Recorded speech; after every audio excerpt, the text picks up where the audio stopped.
Hey everybody, welcome to the Sustainability in Motion podcast, brought to you by ED4S. We focus on the fast-moving sustainability world to help the business community better understand the sustainability and environmental challenges we face. I'm Matt Orsog, Chief Content Officer at ED4S. Hi, I'm Maria Maestradze, founder and CEO at ED4S. Hello, I'm Nawar CEO and founder of Canada Advisors and Chief Advisor to ED4S. All right, everybody, today we are going to embarrass ourselves by revisiting the predictions we made about a year ago on our very first podcast about what 2024 would bring. Then we're going to show, we haven't really learned anything and make predictions again for 2025 and see how those pan out. So I will go first, kind of reviewing what I said last year, and then Maria and Nawar will do the same, and then we'll get into our predictions for this year. My first prediction was funds in natural capital and biodiversity will take off. The number of funds and assets under management will take off. A little bit of research. I didn't think this was true by last year when I started looking it up. And that's true. There were quite a few little funds that popped up here and there, and there was growth in biodiversity and natural capital funds, but it tended to be few and far between. There weren't many of them. The second was the role of CSOs will change dramatically. Either they get more resources or some of their responsibilities will be taken over by CFOs or others. Again, I would say I'm pretty wrong in this one. We tended to have kind of the anti-ESG and pushback and sustainability movement kind of gained force throughout the year. The roles of the CSOs didn't really change dramatically, and we still feel we're hearing from CSOs that they don't have the resources they need and they're overworked and a little despondent in some cases. But we really didn't see the growth in CSOs that I thought we would. And my third one was COP29 will be the last COP, or the one where attendance peaks and then slowly, loses significance over time. I may be right in this one. Probably won't be the last COP. They're already planning one for next year. But COP attendance was down markedly from the year before. And not surprisingly, people were quite disappointed in the outcome of COP. I think Nawar's prediction was a little bit about this. One of his was a little about this as well. So we'll talk about that as well. So I was 2 misses and 1/2 a miss. So not very good prognostication on my part. I'll hand it over to Maria. Yeah, I think like you, I was also a little bit too much of a rosy glasses at the beginning of 2024, where we had ISSB launching their standards and things were moving so great and fast on standardizing sustainability reporting. So, my first prediction was that the reporting implementation is going to go forward at a higher speed. And so I think that one was pretty obvious. So I think I kind of got it right. Obviously, all the consultants were very busy with the reporting data. And maybe Nawar can also vouch to that in terms of all the tech providers that are doing reporting are doing pretty good. Did they do good, Nawar, based on your observation? Well, it depends on what they're focusing on in terms of what industry or vertical. But I do believe there is a lot of progress there. I mean, I'll touch on that when I talk about the AI's prediction I made. Yeah, and you did join some of the boards at like Position Green, etc. So there was certainly progress there. On the other side, the 2 other predictions I made was similar to Matt. I thought biodiversity funds issuance will go higher up. They did actually slow down, like Matt mentioned. I think in terms of the issuance of biodiversity-linked bonds, there was a better progress rather than funds. On the investment side, we did see there's some more metrics and indicators are coming down, which is actually a good thing. Like, let's get our indicators straight and standardized before issuing more products. So although I got it wrong, obviously we're going slower than we wanted, but there's some progress there. And finally, my third prediction was about the ISSB launching their biodiversity standards. I know the work in progress.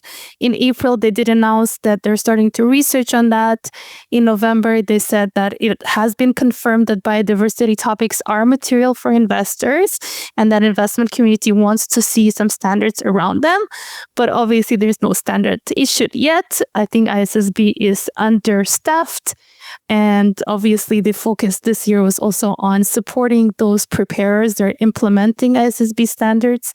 And very excited on ISSB point that Canada finally has announced their own Canadian sustainability standards. disclosure being announced. I was just at the webinar earlier on with some reliefs in terms of implementation, but pretty much aligned with the general sustainability standards by SSB. So that's my recap. Now you two, off to you. All right, it's my turn to, I don't think I would call it embarrass myself, since I think I got 2 out of 3, and that's pretty good batting average.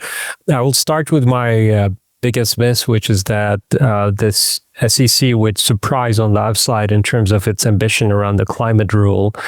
I mean, I do think the rule was good. I mean, I think they did as much as they could considering the environment they were operating in. Having said that, they didn't go far beyond what the market expected. And having said that, at the end of the day, I think this is a moot point because the SEC rule is going to be probably phased out now that the Trump administration will take control. Either way, it might be even a bigger disappointment if they surprise to the upside and then it will be phased out. So I think that we'll see if the SEC will ever revisit that question. I mean, I can only imagine the morale of those people in the United States that have been working on this for years and see this happen. Yeah. Anyways, meditation and hope will keep us going. Well, I mean, obviously, for example, the California climate rule is going forward, and there are other states looking at climate regulation, New York and Illinois, I believe, among others. So we'll see how that develops at the state level. My second prediction was AI will advance its role, but it will play a bigger role in addressing sustainability bottlenecks in terms of data and reporting. And then we've witnessed that throughout 2024. I mean, I can cite one of the stats is Canada Q, which is the sister company of Canada. We have almost 200 listed sustainability solution providers. 70% of them today claim that they have some type of AI capabilities built into their solutions. So that's a very large number. And if we exclude the advisory kind of weighted solution providers, we get closer to 90%.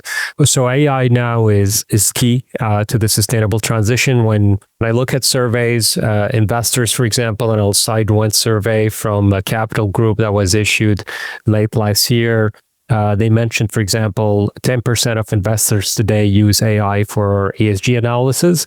An additional 53% would like to use AI in their work. And the areas where they would like to use it is collecting ESG data, automating reporting, validating ESG data, as well as predictive analysis and scenario analysis. So I do think this trend will only accelerate and reinforce in 2025. And then the third prediction I had was COP29 would be a major disappointment. And I believe it was a disappointment. At that time, I explained that I think the UAE wanted to make a big splash with COP28 and prove that they were not just an oil state and they had more to prove. And there was some incremental progress, I believe, during COP28. But COP29, as Matt alluded to, attendance was lower, but I think in terms of the disappointment, we've seen this in the area of climate funding, where the world agreed only on $300 billion climate funding, while the minimum required for us to address this challenge is 1.5 trillion, if not more, according to a number of experts. So we are falling behind, and this will only accelerate, unfortunately, again in 2025, because I do believe the US will pull back on many things and pull back on its funding. But let's keep that for the 25 predictions that we will visit in a few minutes. We didn't have to eat too much crow collectively, and I would expect that to be the case in most years. I think I would first last year. So Maria, do you want to go first this time? Yeah, sure. So it was really hard preparing for this one because as we're going into the new paradigm with the United States, new government, it looks a little bit gloomy for the sustainability field, but obviously things don't end here and the work will continue. So I was trying to keep it positive, but keep it more realistic than last year. So one of the predictions I was, thinking about, beyond regulation, how can we move forward? And obviously technology is a big part of this movement. So what I think will probably happen this year, or rather accelerate, is maybe consolidation around the technology solutions for ESG. And the way we could potentially track is on Canada Q database. Today, you said you have 200. Let's see how many there are at the end of the year. Are there going to be mergers, acquisitions? Are there going to be some companies just going out of business because of lack of competitive edge or lack of demand for those solutions? So that's one thing I could see on the horizon. I don't know at what speed this will happen, but it's interesting to see the space today where there's a lot of replication. There's a lot of similar products that are being launched, and that kind of creates this market where consolidation makes sense. And interest rates going down too, right? So that also helps. So if I understand well, Maria, I mean, the prediction is that there will be consolidation, or the space will continue to grow, but it maybe grow around bigger names. I'm just trying to nail down to what the prediction exactly is. Yeah, so I would see like maybe small firms merging together and creating those stronger, more comprehensive value propositions, or consulting firms absorbing some of the tech providers. So it could go in different directions, but I could see, potential for a little bit less options out there. Yeah, that makes sense. By the way, I fully agree. And you alluded to that, Mary. I sit on 7 advisory boards, and the question of consolidation is becoming a frequent topic of conversation with many of them, some of them being targets to be acquired and others looking at acquiring companies. Now, where do you want to go with your first prediction? Sure. So my first prediction is an unfortunate one, but I think it's going to happen. It's not a big surprise what I'm going to say, but I will add to it as well and make it even worse. So the U.S. will pull out of the climate deal, I believe, again, as soon as Trump comes to power. But I do think I don't think this is a difficult prediction to get right, but I do think another country may pull out as well, probably Argentina. That would be my guess. Really? Why do you think so? I do believe Argentina already kind of alluded to, they're unhappy with their commitment, their climate commitments. As you know, the Argentinian government is very libertarian, against institutions, cozying up to the Musk-Trump relationship, and they may want to demonstrate support or loyalty or gain favor with the U.S. by saying, well, we don't need to be part of the climate deal as well, and adhere to the collective climate expectations of the world if the U.S. is not following through. So I'm thinking that may happen. That would be unfortunate if it does, because if we start seeing countries getting in and out to the climate deal, obviously that will only derail and slow down when we need to do. Yeah, and it is worrisome, especially for Canada being so close to the United States and going into elections this year, with potentially having conservative government as well next. So big question. And that's something I've been also thinking a lot around in terms of competitiveness. One thing is just, pulling back for your commitments, which we've seen around Climate Action 100 Plus and GFANS and all of the other initiatives lately. But another thing is like, how do you remain competitive and take advantage of market opportunities? And that's where I feel maybe it's a loss for US, but it's a gain for China and the countries they're really dialing up on the transition work. And that puts Canada a bit in a tricky situation where we're so closely connected through trade with the US.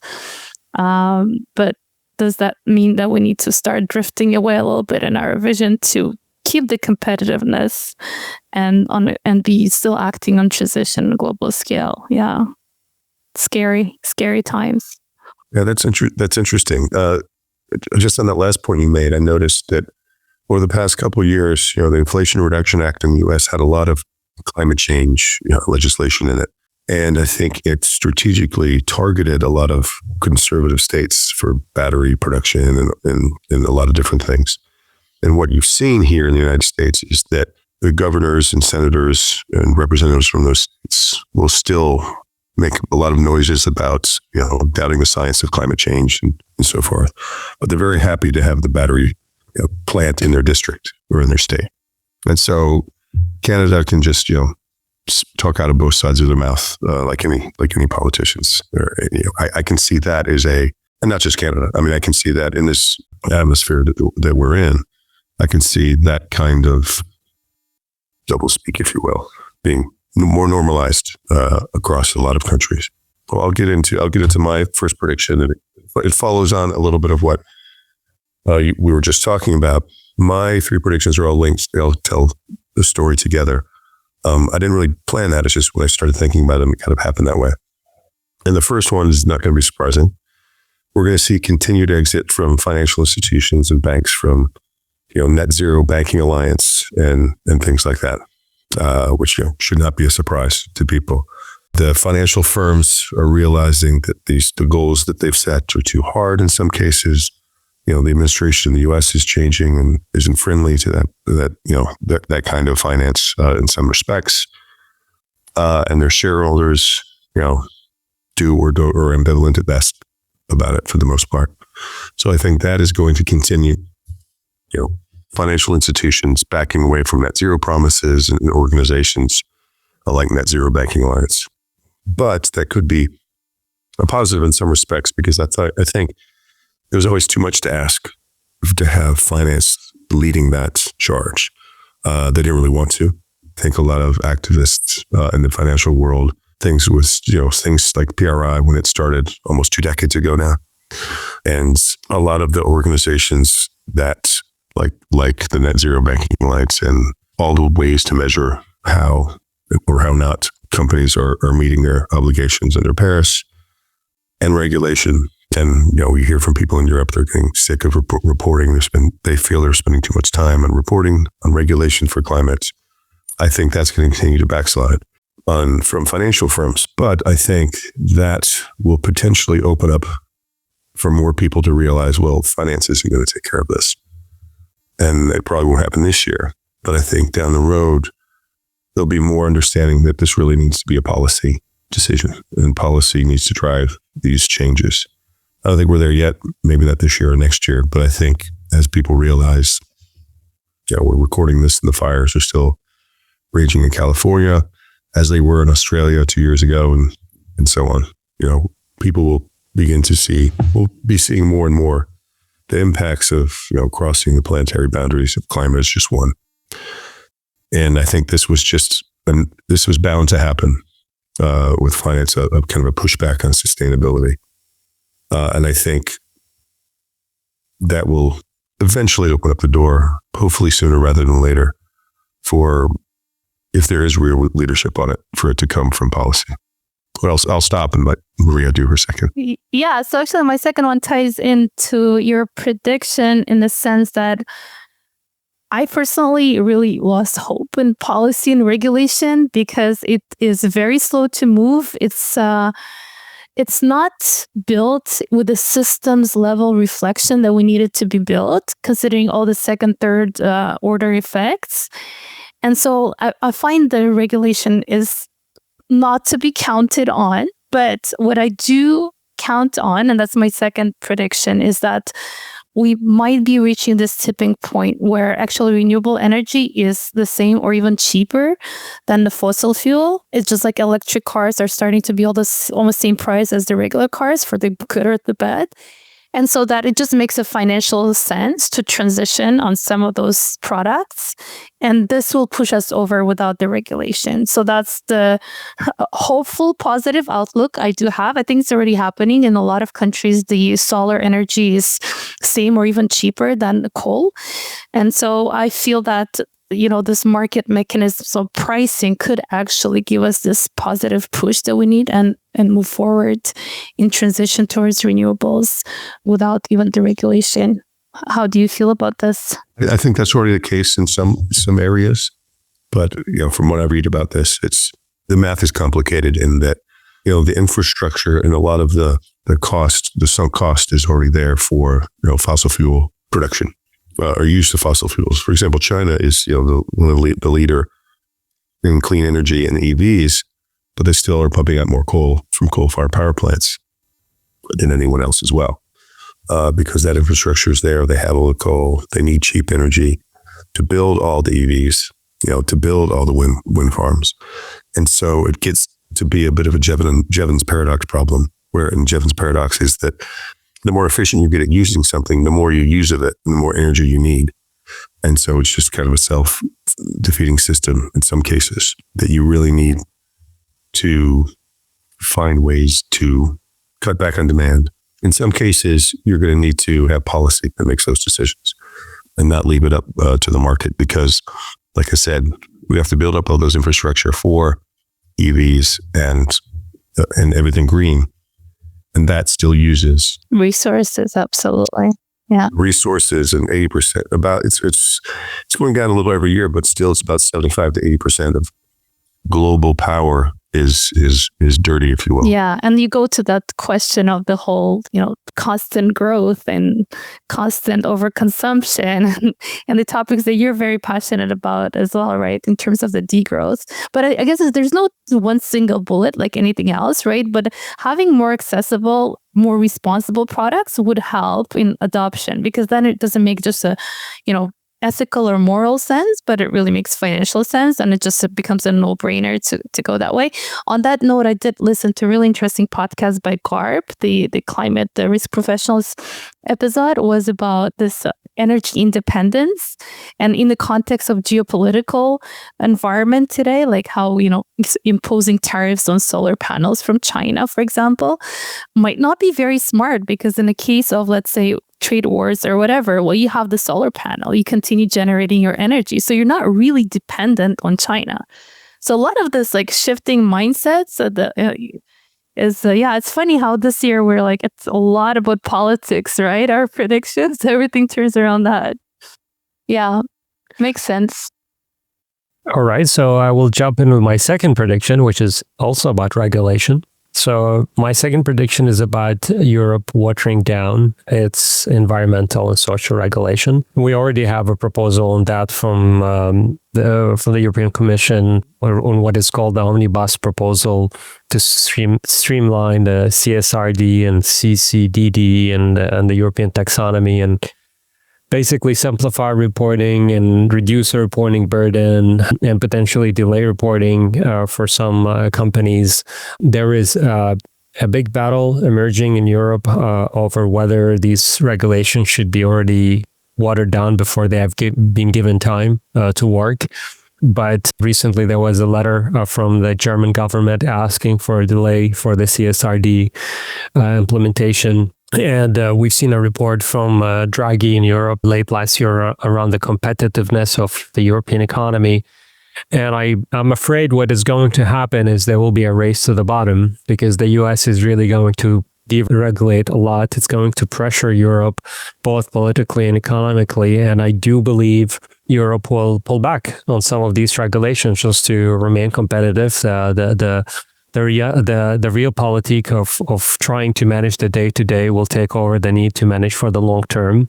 And we're also seeing a rise in support for right-wing parties in Europe. And I don't think a lot of our listeners know that the AfD in Germany, which is now projected to get 20% of the vote, part of their policy is to pull out of the climate deal. So that's Germany. We're not talking about, a country that has not played. It's a country that played such a critical role in moving forward with the sustainable transition. So all this has to be taken in consideration by current political parties. They have to cater to what their voters want because these are democracies. This is not China. If China says we're going to switch, and they will switch regardless of what will happen in terms of changing the energy system or else. So I do think a lot of people are looking at Europe as a beacon of hope, but Europe will not be able to hold the fort by itself. This has obviously implications around solution providers and service providers and to what extent regulation will help drive demand for these solutions. So I do think it will be a rocky year. And although Maria did touch on, I'm going back to our first prediction around consolidation, some of that consolidation can tie back to the fact that regulation that is driving demand for some of these solutions won't be as strong or won't be around. So a lot of these providers would need to find a new home to survive or find a new direction to continue to remain relevant. Well, there's a lot of things I'm thinking about from what you said. First of all, the Draghi report you mentioned, I read that and I saw something from Hans Stegman, who's the chief economist at Triodos Bank in the Netherlands. They're well known for being a very sustainable focused bank. And he critiqued the Draghi reports, bemoaning, the Draghi report was bemoaning that Europe's falling behind the US. And what Stegman was writing was that, he jumped into numbers a little bit. And he said, well, wait a second, that's not quite the case. And this gets to shameless self-promotion. The inequality report that's coming out, we're recording this a week before the report comes out, but this will come out and the inequality report will come out about the same time in late January. And what Stegman said was that if you take out the top 10% of the US and the top 10% of Europe, the top 10% of the US is doing very much better in wealth and economic growth than the top 10% of Europe. But if you look at the bottom 90% of each compared to each other over the past 30 years, the longer back you go, Europe has outperformed economically for those in Europe than those in the US. And so I'm saying because I'm in the US, our economy is very skewed by those stats of those at the top. And that gets into the inequality paper. You have to read the paper. And, we may do a podcast on that as well. But so the worry from Europe is misplaced, I believe. And that's what Stegman's saying. And that if you look at quality of life metrics, health, well-being, education, everything besides GDP, Europe performs better. And it's kind of, what do you want to measure? And what do you want to look at? And, he says that those metrics, just basing on GDP and economic growth in Europe versus the US really misses the details. But anyway. No, that's really interesting because it's also a question to this whole sustainability movement. Like, do we get it wrong by focusing so much on the environment? And clearly, the link that humans depend on environment is not always there. It's like an indirect link. We still need to explain that we need to, air and water and resources to produce and consume. So like if we were to actually shift the focus from what we always talk about in sustainability ecosystems, right?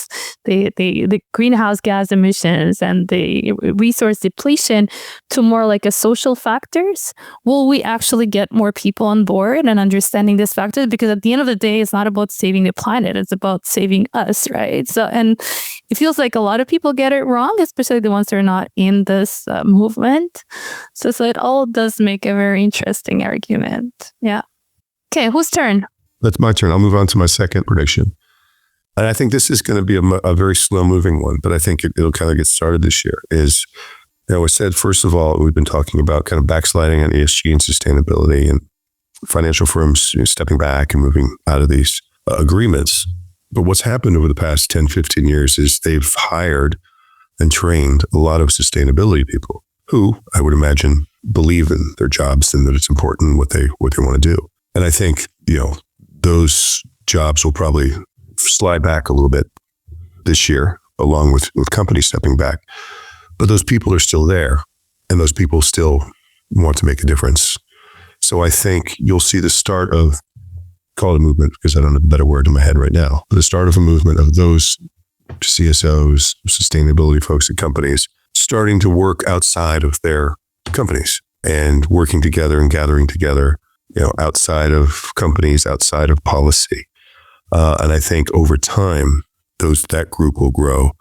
And there's an ebb and flow and then an action and reaction to all this stuff. There was a big sustainability movement, and there was a pushback, and there's a pushback to that pushback, and there'll be a pushback to this pushback. And I think we've trained a lot of sustainability professionals, as ED4S has, on how important this is, and they believe it, and they know that it's important. And just because their companies are stepping back from it, the companies they do or did work for, doesn't mean that they will.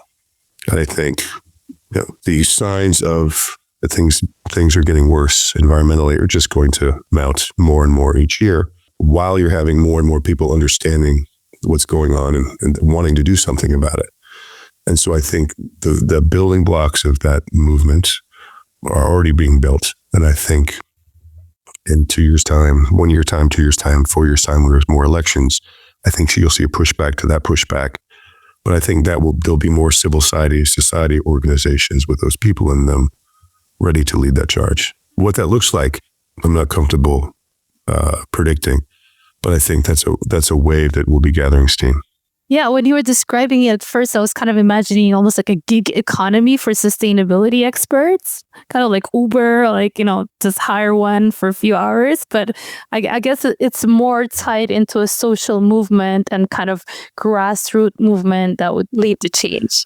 And I would say local. I think a big part of, not that people get it wrong, but I think people see that there's problems like, I want to solve climate change. I want to solve biodiversity loss. It's like, you can't by yourself. What you can do is, what's going on in your watershed? What's going on with biodiversity in your area? What's going on in your bioregion? And taking care of that. And that'll get into my third prediction. So I'll save some of that. But I'll see more people will, the more people see what's going on and how the environment affects them locally, fair or unfair, most people around the planet see California on the TV and they say, that's terrible, but I don't live there. They don't say that out loud, but that's kind of, it doesn't hit them in their home.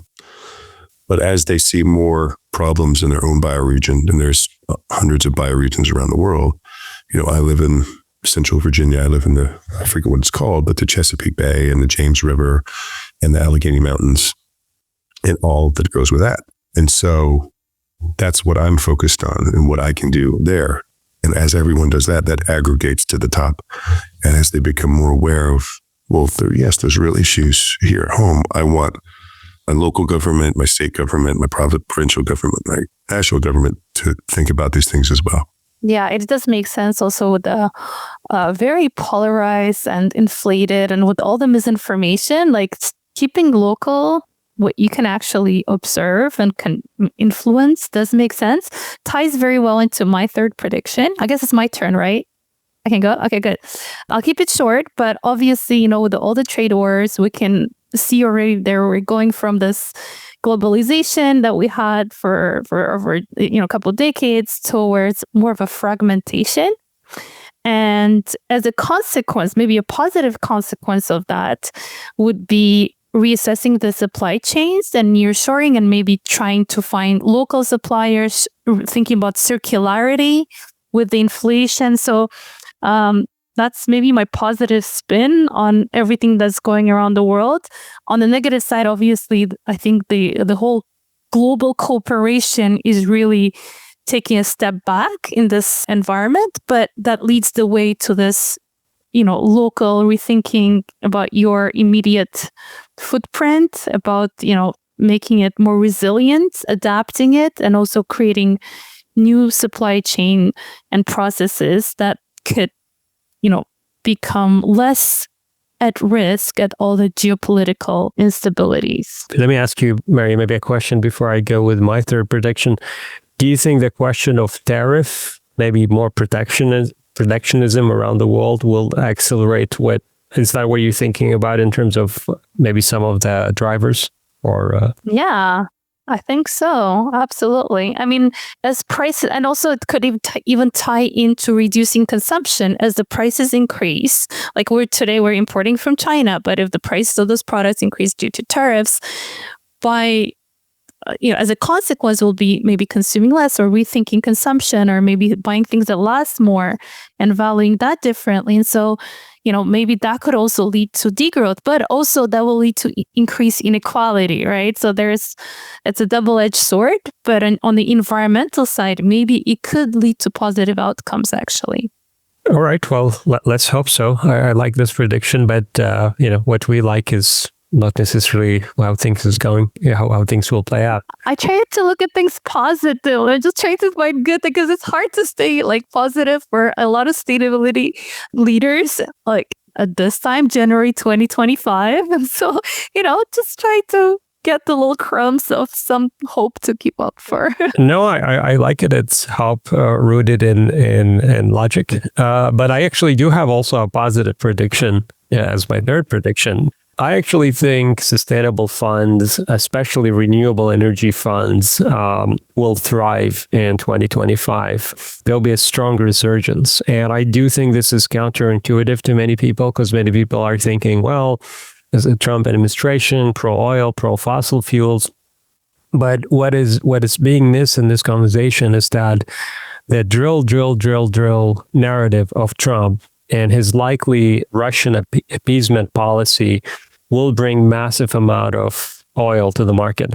And a market that is already oversupplied because there is large excess capacity within OPEC and there is declining demand in China. China has been the largest driver for global demand growth over the last 20 years, and they've just exceeded 50% of their car sales being EVs. What we're seeing is potentially a perfect storm where there is massive new supply that's going to come and demand being stagnant, and this is going to sink fossil fuel prices, specifically oil prices. And in contrast, that is going to show that renewable energy funds and renewable energy companies in a better light compared to how energy companies or fossil fuel energy companies looked in 22 and 21 around this area when the Russian tensions were growing and oil prices were going higher after COVID. A lot of capital moved back to oil companies. I think this capital is going to find its especially the energy capital will find itself back to renewable energy because the underlying market fundamentals will not be there to support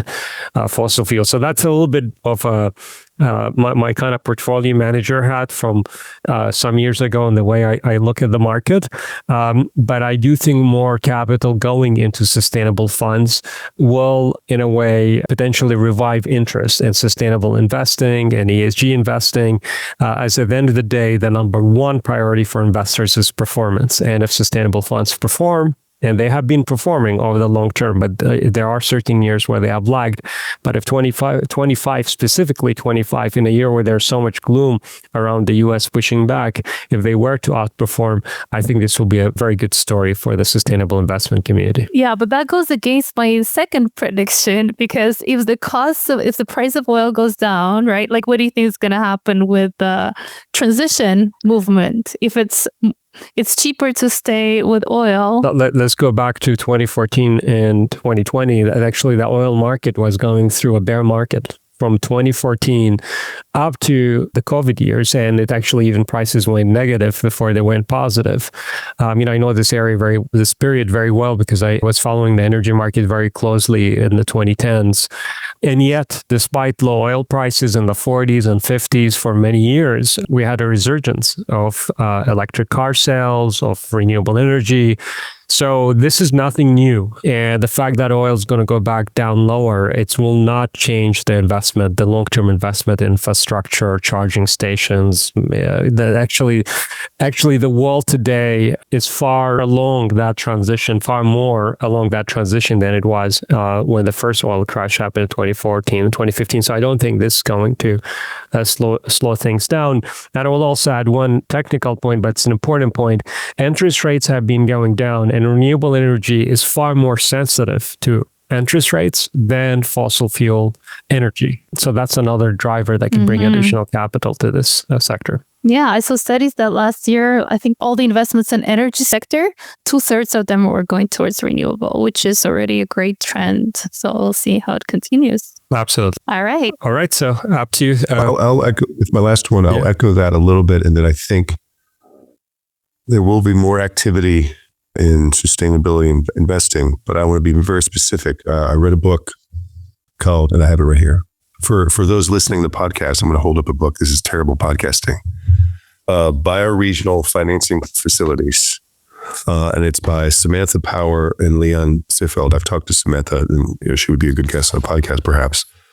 But what bioregional financing facilities are is kind of exactly what it sounds like.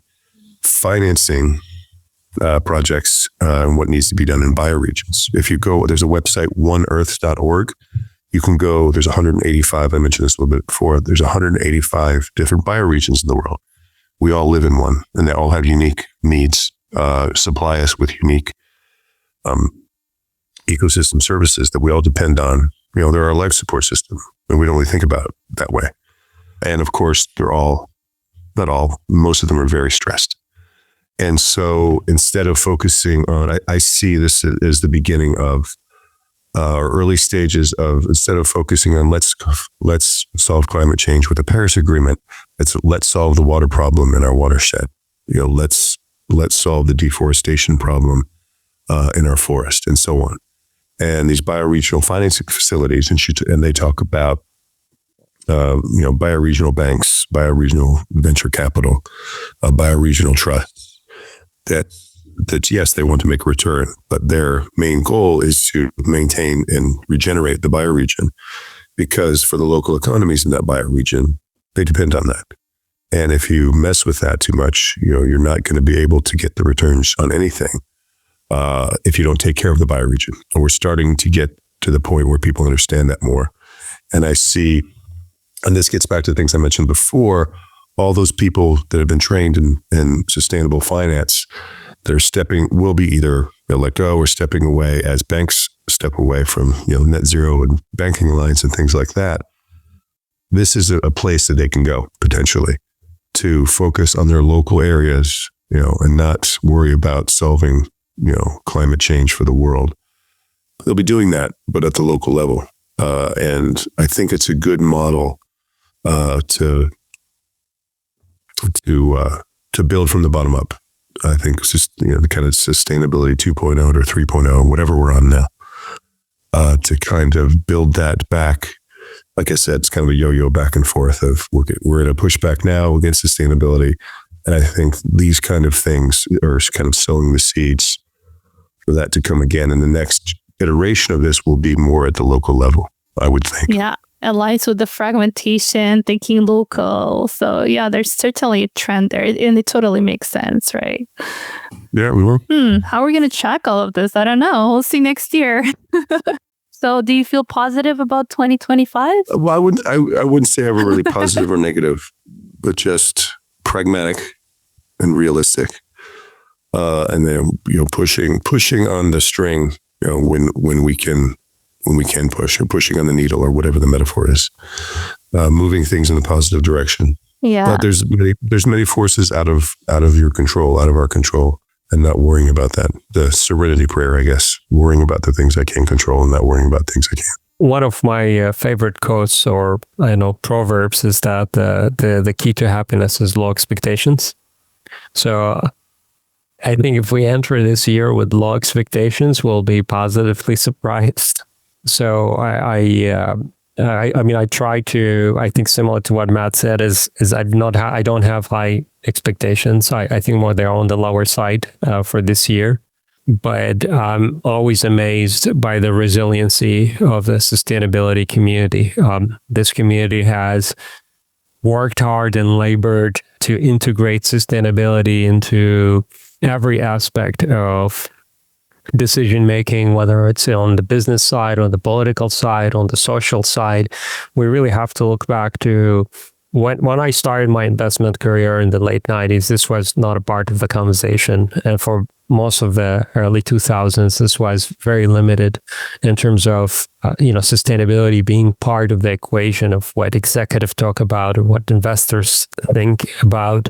We've gone a very long way, and Matt did say there are it's a cycle. Sometimes there's pushbacks, and then there's a pushback to the pushback.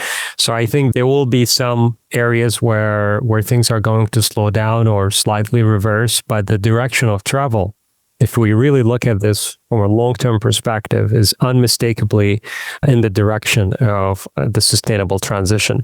I know that what sustainability professionals worry about is that the pace of change is not fast enough to address the degradation in the natural capital and the degradation in the climate. But considering the circumstances on this planet, I think this is really as fast as we can feasibly go without turning the planet into some kind of dictatorship that will take us in one direction. The world will unfortunately need to see more LA fires, more disasters, more hurt and harm around lack of action around climate and sustainability before it takes more vocal action. And I think that these turning points are hard to watch, but they usually send us in a direction where we go faster. So whether this is an optimistic prediction or not, I can't tell, but I know over the long term, I am optimistic. But over 25, I have low expectation. Yeah, I've seen studies where they've interviewed people that were impacted by climate events, and then a few months later, they just go back to the normal state. So I'm a little bit skeptical. I want to keep hope, but I do want to repeat the word you said is this ecosystem, the sustainability ecosystem, the community that we have. It's absolutely magical. When you talk to these people, you could see this mission alignment, this systemic thinking. And I guess, day to day, we have to deal with political headwinds and other priorities that our companies may have, putting on a sidetrack the sustainability work. But that magic within this community, I think it's priceless. And, we do our best with what we have and forge that kind of a common mission within our different organizations. Like, I think there's something amazing in that. And I hope we'll continue fostering that through ED4S as well in 2025 as we bring more people on board and try to, align everyone a little bit better. Because at the end of the day, I think a lot of this is just communication problem and misaligned incentives, which we need to tackle. Well, that's a great discussion, guys. On that note, I think we'll end. But I think Nawar had a great idea and we'll give this out free to people. A great name for a sustainability podcast is Low Expectations Sustainability. I would listen to that because I'd be curious what the hell are they talking about. Thank you for joining us today, everybody. If you're interested in reaching out to any of us, we're all on social media. You can find us on LinkedIn. It's where we are the most. If you're interested in ED4S, you can find us at ed4s.org. Take care, everybody. Take care. Thank you all.